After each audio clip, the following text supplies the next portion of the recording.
Deploying its SCVs. This is a new ability in StarCraft 2 that allows the Terrans to rapidly redeploy their forces on the battlefield. There's some buildings here you may recognize. We've got our factory in order to build our vehicles. We've got our barracks that allows us to create our infantry. And there's some add-ons here that you may not recognize. We've got our tech lab, which allows you to purchase advanced technologies for your infantry. And we've also got a nuclear reactor, which effectively gives this barracks an additional build queue, doubling its production capability. Now, what's special about these add-ons is a little different from the original StarCraft, is they're interchangeable, not only from building to building like these barracks, but I can also lift off this barracks and land its factory in its place. And once it's in position, this factory has all the advantages of that tech lab. It can purchase all kinds of vehicle upgrades, and I can purchase all of the advanced vehicles from that factory. Now, base defense are still very important to the Terrans. We've got our bunkers here, which you can see, which we'll go ahead and load up with our Marines.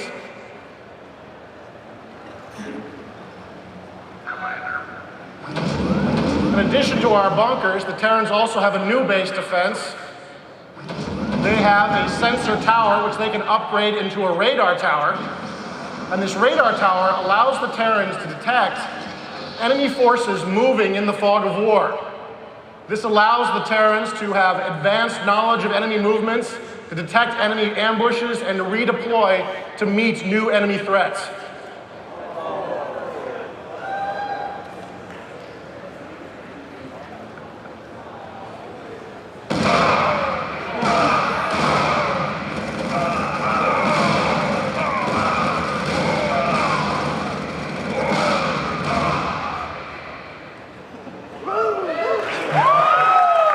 Now, the battlecruiser is back for the Terrans in StarCraft 2, and you can upgrade each battlecruiser to have its own special mega weapon.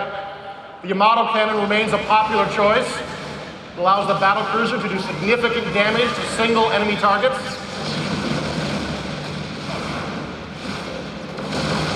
Another choice allows you to upgrade the battlecruiser to have plasma torpedoes. This does significant damage over a wide area against ground targets.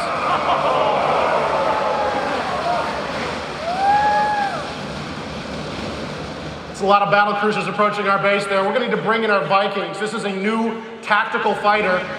Fires 2 missiles. It's very effective at dealing with enemy capital ships.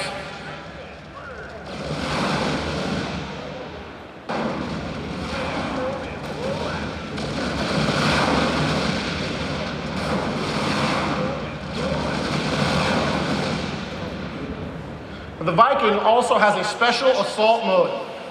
He can morph himself into a ground unit to engage enemy forces from the ground, and this gives the Viking a lot of tactical flexibility. You can imagine all of the different ways you might use this on the battlefield. You can use it to avoid enemy aircraft fire, or you can use it to make sudden and surprise attacks on enemy bases.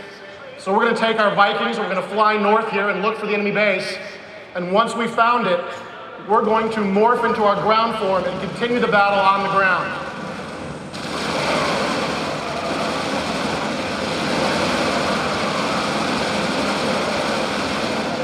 Well, the Viking is a very flexible unit. It's very vulnerable to a counterattack from a dedicated anti-ground unit like the siege tank.